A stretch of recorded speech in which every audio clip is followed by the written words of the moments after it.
తాకట్లో ఉన్న మీ బంగారాన్ని విడిపించి ఆ రోజు ఆన్లైన్ రేటుకి కొంటాం. Sharma gold company. నమస్కారం అండి, సుమన్ టీవీకి స్వాగతం. నేను గీతాంజలి. ప్రస్తుతం మనతో పాటు ఉన్నారు జ్యోతిష్య రత్న, జ్యోతిష్య చక్ర వైభవ నిపుణ డాక్టర్ రాళ్లపల్లి రవికుమార్ గురువు గారు. వీరితో మాట్లాడి ఏప్రిల్ మాసంలో ద్వాదశ రాశుల వారి జాతక ఫలితాలు ఏ విధంగా ఉన్నాయి, మెరుగైన ఫలితాల కోసం మనం ఎలాంటి పరిహారాలు చేసుకోవాలో గురుగారి మాటల్లో విని తెలుసుకుందాం. గురుగారు నమస్కారం అండి. నమస్కారం అమ్మా. మొదటి ప్రశ్న, ఎలా ఉన్నారు? చాలా బాగున్నాను. చాలా మీరు ఎలా ఉన్నారు? నేను చాలా బాగున్నాను గురుగారు. మీ ఆశీర్వాదాలు ఎప్పుడు ఎప్పుడు ఉంటాయి. దేవుడి ఆశీర్వాదాలు కూడా మీకు ఖచ్చితంగా చాలా ఉంటాయి. సంతోషం అండి. ఈ పరిచయం ఇప్పటిది కాదు, అవును. వాస్తవానికి 2 ఏళ్ళు అయిపోయింది. కాకపోతే వీడియో త్రీ ఇయర్స్ అయిందండి సుమన్ టీవీలో నేను చెప్పడం స్టార్ట్ చేసి. అవును. సో ఫస్ట్ నా ఇంటర్వ్యూ గీతాంజలి గారితో స్టార్ట్ అయింది. మళ్ళీ ఒక ఏడాది చెప్పాను, తర్వాత మళ్ళీ గ్యాప్ వచ్చింది. మళ్ళీ ఇప్పటి నుంచి మళ్ళీ రాశి ఫలాల నుంచి మిగతా వాటి నుంచి కూడా మళ్ళీ గీతాంజలి గారితో మొదలవుతుంది. ఇక నుంచి ఇది మళ్ళీ ప్రారంభం. అవును. మళ్ళీ ఒక బ్రేక్ ఇచ్చుకొని మళ్ళీ స్టార్ట్ చేసినట్లుగా అనమాట. తప్పకుండా. గురుగారు, ఇక ఏప్రిల్ ప్రతి మాసం ఖచ్చితంగా ఆ కోరిక ఉంటుందండి, తెలుసుకోవాలని జాగ్రత్త పడతారు. అవును. అందులో భాగంగానే ఇలా ఈ రాశి ఫలితాలు చెప్పడం కూడా. అవును. అయితే ముందుగా గ్రహస్థితి ఏ విధంగా ఉంది ఏప్రిల్ 2026? శరదిందు సమాకారే పరబ్రహ్మ స్వరూపిణి వాసరాపీఠ నిలయే సరస్వతి నమస్తుతే. సుమన్ టీవీ ప్రేక్షకులకి నమస్కారం. ముందుగా ద్వాదశ రాశుల్లో ఏప్రిల్ నెలలో నవగ్రహాలు ఎక్కడ ఉన్నాయో తెలుసుకుందాం. ముందుగా సూర్యుడు వచ్చేసి మనకి ఏప్రిల్ 15 టు మే 15 ఫిక్స్డ్ అండి. సూర్యుడు మేషరాశిలో ఉంటాడు, ఉచ్చ స్థానంలో ఉంటాడు. సూర్యుడు అంటే తండ్రి కారకుడు, గవర్నమెంట్ కారకుడు, ఆరోగ్య కారకుడు. అలాగే ఎవరైనా ఉన్నారంటే సూర్యుడు ఏప్రిల్ 15 టు మే 15 ఎవరు పుట్టినా కూడా రవి ఉచ్చలో ఉంటారు కాబట్టి వాళ్ళకి గవర్నమెంట్ జాబ్ రావడం కానీ, అయితే వాళ్ళ నాన్నగారు గవర్నమెంట్ జాబ్లో ఉండడం కానీ, లేదంటే గవర్నమెంట్ నుంచి హెల్ప్ పొందడం కానీ ఇవన్నీ కూడా ఉంటాయి అన్నమాట.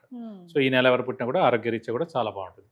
నెక్స్ట్ వచ్చేసి మనకి కుజుడు వచ్చేసి మనకి మీన రాశిలో ఉంటారు ఈ నెలలు కూడా. రాహు వచ్చేసి మనకి కుంభరాశిలో ఉన్నారు. అలాగే గురువు వచ్చి మనకి మిథున రాశిలో ఉన్నారు. శని వచ్చేసి మనకి మీన రాశిలో ఉన్నారు. బుధుడు మటుకు ఈ నెల అంతా కూడా నీచ స్థానంలో ఉంటాడండి. ఎందుకంటే 10/4/2026 నుంచి బుధుడు నీచ స్థానంలోకి వస్తున్నాడు మీన రాశిలోకి.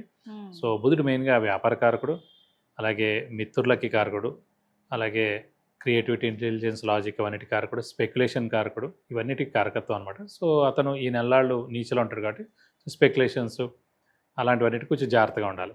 ఎందుకంటే స్పెక్యులేషన్ జోలికి వెళ్ళినా చాలా ప్రాబ్లం అవుతుంది, ఏ రాశి వాళ్ళైనా సరే. మీరు బుధుడు మెయిన్ కారకుడే మనకి ఇది కాబట్టి అతను నీచలో ఉంటాడు కాబట్టి ఈ నెలలు కొంచెం జాగ్రత్త. చూడండి, ఫర్ ఎగ్జాంపుల్ స్టాక్ ఎక్స్చేంజ్ చూడండి, యుద్ధ వాతావరణం ఏదైనా ఉన్నాయండి, అనవసరంగా దాని యొక్క ఇంపాక్ట్ నడుస్తున్నాను. సో 10 ఏప్రిల్ నుంచి వచ్చినప్పుడు ఇంకో 20 రోజుల పాటు ఇంకా అంటే ఏప్రిల్ నెల అంతా కూడా స్టాక్ ఎక్స్చేంజ్ పడిపోవడం అని, ఈ గోల్డ్ ధర పెరగడం లేదా తగ్గడం, మళ్ళీ సిల్వర్ ధర పెరగడం లేదా తగ్గడం, అనిశ్చితి అనేది ఉంటుంది స్టాక్ ఎక్స్చేంజ్లో. ఫైనాన్షియల్గా అన్నీ కూడా అనిశ్చితి ఉంటుందని చెప్పుకోవచ్చు. నెక్స్ట్ వచ్చేసి మనకి కేతు వచ్చేసి సింహరాశిలో ఉన్నారు. శుక్రుడు వచ్చేసి మనకి 19/4/2026 నుంచి వృషభ రాశి అంటే ఓన్ రాశి అనమాట, వృషభ రాశి, ఆ రాశిలోకి ప్రవేశిస్తాడు. ఈ నెలలు కూడా అక్కడే ఉంటాడు. ఇవి ద్వాదశ రాశుల్లో నవగ్రహాలు ఈ ఏప్రిల్ నెలలో ఈ స్థానాల్లో ఉంటాయండి. గురుగారు, మకర రాశి వారి జాతక ఫలితాలు ఈ ఏప్రిల్ మాసంలో ఏ విధంగా ఉంటాయంటారు? తప్పకుండా మకర రాశి అనగానే మనకి ఉత్తరాషాఢ 2-3-4 పాదాలు, శ్రవణం 1-2-3-4 పాదాలు, ధనిష్ట 1-2 పాదాలు, ఈ నక్షత్రాల సమూహం అంతా మనకి మకర రాశిలోకి వస్తుంది. సో మకర రాశి అనగానే మొసలి దానికి. సో మొసలి ఎప్పుడు ఏంటంటే నీటిలోనే ఉంటుంది. అంటే నీటిలో అని కాదు, మామూలుగా బయట కూడా ఉంటుంది. సో తన బలం ఎప్పుడు కూడా నీటిలో ఉంటే ఎక్కువ. సో అలాగంటే తను నేర్చుకున్న జ్ఞానం కానీ విజ్ఞానం కానీ తను కష్టపడిన దాంట్లో కానీ తను అందులోనే ఉంటాడు. అంతేగాని వేరే దాంట్లో దూరిపోయి వేరే వాళ్ళని చేసేసి అదంతా ఉండదు. అలాగే మకర రాశికి అధిపతి శని అయ్యాడు. సో శని పేషెన్స్ కూడా కారకుడు అండి, విపరీతమైన పేషెన్స్ కూడా ఉంటుంది అన్నమాట. సో ఈ మకర రాశి వాళ్ళు మెయిన్గా అంటే ప్రస్తుతానికి తృతీయ స్థానంలో శని బాగున్నాడు. శని వచ్చేసి 3, 6, 11 స్థానాల్లో బెస్ట్ అండి. అలాగే రాహుకేతులు కూడా 3, 6, 11 స్థానాల్లో గోచారిత్యం ఉన్నప్పుడు బెస్ట్ అన్నమాట. వీళ్ళకి వచ్చేసి తృతీయంలో శని చాలా బాగున్నాడు కాబట్టి శని వృత్తికారకుడు, ప్రవృత్తికారకుడు, ఉద్యోగకారకుడు అన్నీ అనమాట. సో ఉద్యోగంలో వీళ్ళకి ఏ ఢోకా ఉండదు. మంచి నేమ్ అండ్ ఫేమ్ రావడం, మంచి ప్రమోషన్స్ రావడం, అలాగే ఫారెన్ టూర్ విజిట్స్ అసైన్మెంట్స్ రావడం. విద్యార్థులు కూడా ఎవరైనా ట్రై చేస్తే కనుక ఫారెన్లో చదువుకోవడానికి ఖచ్చితంగా ర్యాంక్ రావడం, మంచి అడ్మిషన్, మంచి యూనివర్సిటీలు రావడం ఇవన్నీ కూడా జరుగుతాయి. అలాగే ఆరోగ్యం, ఆయుష్ కూడా బాగుంటుంది. ఎందుకంటే ఆరోగ్యం, ఆయుష్ కూడా కారకుడు శని అండి. సో మకర రాశి అధిపతి శని తృతీయ స్థానంలో చాలా అద్భుతంగా ఉన్నాడు, గురు స్థానంలో ఉన్నాడు కాబట్టి సో అద్భుతమైన ఫలితాలను ఇస్తాడు. ప్రస్తుతం ఏంటంటే ద్వితీయ స్థానంలో రాహు ఉన్నాడు. అంటే ద్వితీయ స్థానం ఇందాక కూడా చెప్పుకున్నాం, వాక్స్థానం, ధనస్థానం, కుటుంబ స్థానం, నేత్రస్థానం. వాక్స్థానం అంటే వాక్స్థానంలో రాహు ఉన్నాడు కాబట్టి అనవసరమైన మాట, చిన్న మాట అనడం వల్ల పెద్ద దుమారం రేగిపోవచ్చు. జాగ్రత్తగా మాట్లాడాలి, అంటే మౌనంగా ఉండడం ఉత్తమ పరిస్థితి. అలాగే కుటుంబ స్థానం, కుటుంబంలో చిన్న చిన్న తగాదాలు, మాట పట్టింపు ఉండడం ఇలా ఉంటుంది. ధనస్థానం అయింది, ధనానికి కొంచెం ఇబ్బంది కలగడం ఇలాంటివన్నీ ఉంటాయి. ఎందుకంటే గురువు కూడా ధనకారకుడే 6వ స్థానంలో ఉన్నాడు కాబట్టి. సో అయినా కూడా ఈ నెల బాగుండడం గల కారణం ఏంటి, 19/4/2026 నుంచి మనకి శుక్రుడు స్వస్థానంలో వృషభ రాశిలోకి వస్తాడు. సో అప్పటి నుంచి అదృష్టం బాగున్నట్టు కదా స్వస్థానంలో ఉంటే.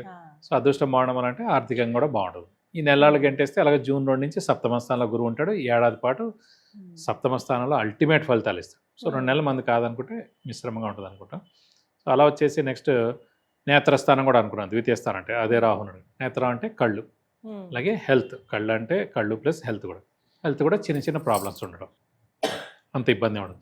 అష్టమంలో కేతు పర్వాలేదండి. సో మౌనంగా ఉండడం ఉత్తమం. అలాగే గురువు 6వ ఇంట ఉన్నందుకు డెట్స్, మిజరీస్, ఎనిమీస్, అలాగే శత్రుస్థానం కూడా అంటే శత్రువులు ఎక్కువగా ఉండడం, అప్పులు గురించి ఎక్కువగా చేయడం, అనారోగ్యం చిన్న చేయడం ఇలాంటివన్నీ ఉంటుంటాయి అన్నమాట. సో మిశ్రమంగా ఉంటుందని చెప్పుకోవచ్చు. నాది కూడా మకర రాశి అండి. నాది ఉత్తరాషాఢ 2వ పాదం మకర రాశి. చాలా కష్టపడే పైకి వచ్చాం, పేషెన్స్ తోటి వచ్చాం అనమాట. సో శని పేషెన్స్ కారకుడు. సో పేషెన్స్ ఎక్కడైతే ఉంటుందో, పేషెన్స్ పేస్ మోర్. ఎంత పేషెన్స్ ఉంటే అంత సక్సెస్ మీరు గ్యారంటీ అవుతారు. అలాగే మీరు హార్డ్ వర్క్ చేయాలి. ఈ కాలంలో స్మార్ట్ వర్క్ కూడా చేయాలి. సో గురుబాలం రావడానికి ఒక 2 నెలలు ఉంది. 19 ఏప్రిల్ నుంచి శుక్రుడు స్వస్థానంలోకి వస్తున్నాడు కాబట్టి అదృష్టకారకుడు చాలా బాగుంటాడు. ఈ శని చాలా బాగున్నాడు. గురువు ఒక్కడు మిశ్రమంగా ఉన్నా కూడా ఏం పర్వాలేదు. మౌనంగా ఉండండి. 2 నెలలు జాగ్రత్త కష్టపడితే జూన్ 1 నుంచి అత్యద్భుతమైన ఫలితాలు, మీకు బెస్ట్ ఫలితాలు మకర రాశికి ఉంటాయని చెప్పుకోవచ్చు. ఉద్యోగస్తులకు ఎలా ఉంటుంది గురుగారు? ఉద్యోగస్తులకు చాలా బాగుంటుంది. అంటే శని ఉద్యోగకారకుడు, వృత్తి ప్రవృత్తి కారకుడు కూడా శని అయ్యాడు కాబట్టి అతను తృతీయ స్థానంలో చాలా బాగున్నాడు కాబట్టి మంచి అంటే నిరుద్యోగులకి మంచి ఉద్యోగం రావడం, ఉద్యోగస్తులకి promotions, name and fame, boss నుంచి మన శాలరీ హైక్ రావడం, రివార్డ్స్ రావడం ఇవన్నీ కూడా జరుగుతాయి. సో ఉద్యోగస్తులకి ఏ లోటు ఉండదండి. అలాగే ఆర్థికంగా ఎలా ఉంటుంది? ఆర్థికంగా కూడా మిశ్రమంగా ఉంటుంది. ఎందుకంటే గురువు 6వ స్థానంలో ఉన్నాడు కాబట్టి ఈ 2 నెలలు అండి. తర్వాత నుంచి చాలా బాగుంటుంది.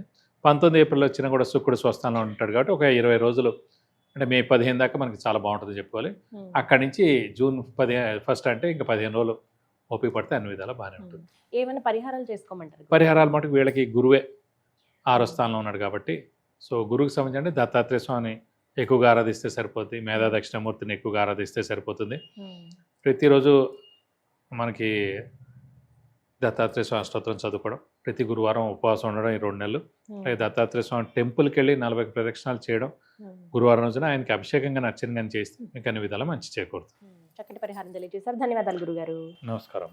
విన్నారు కదండి ద్వాదశ రాశుల జాతక ఫలితాలు. అలాగే మీరు పర్సనల్గా గురుగారితో మాట్లాడాలన్న అపాయింట్మెంట్ తీసుకొచ్చండి. అది ఏ రకమైనటువంటి సమస్య అయినా కావచ్చు. విద్య, ఉద్యోగం, వ్యాపారం, సంతానం విషయంలో కొంతమంది వివాహ యోగం ఉందా లేదా అని తెలుసుకోవడానికి కావచ్చు. ఒకవేళ యోగం కలగాలంటే ఏం చేయాలని, విదేశీ యానాల కోసం కొంతమంది ప్రయత్నిస్తూ ఉంటారు, గృహం కోసం చూస్తారు, ఆరోగ్యపరంగా కావచ్చు, వ్యాపార పరంగా కావచ్చు. ఇలా మీకు ఏవైనా సందేహాలు ఉన్నట్లయితే గురుగారిని సంప్రదించవచ్చండి. స్క్రీన్ పైన నెంబర్ స్క్రోల్ అవుతుంది కదా, మీరు వాట్సాప్ కాల్ చేయొచ్చు, అలాగే మెసేజ్ అయినా పెట్టండి ముందుగా. మీరు ఆ తర్వాత అపాయింట్మెంట్ తీసుకుని గురువుగారిని కలవచ్చండి. ఎంతో మందికి జాతకలో పరిహారాలు తెలియజేసి వారి ఉన్నతికి చాలా ప్రోత్సాహం అందించారు గురువు గారు. మరి మీరు కూడా ఈ విధంగా తెలుసుకోవాలనుకుంటే స్క్రీన్ మీద కనపడుతున్న నెంబర్స్కి కాల్ చేయండి. నమస్కారం.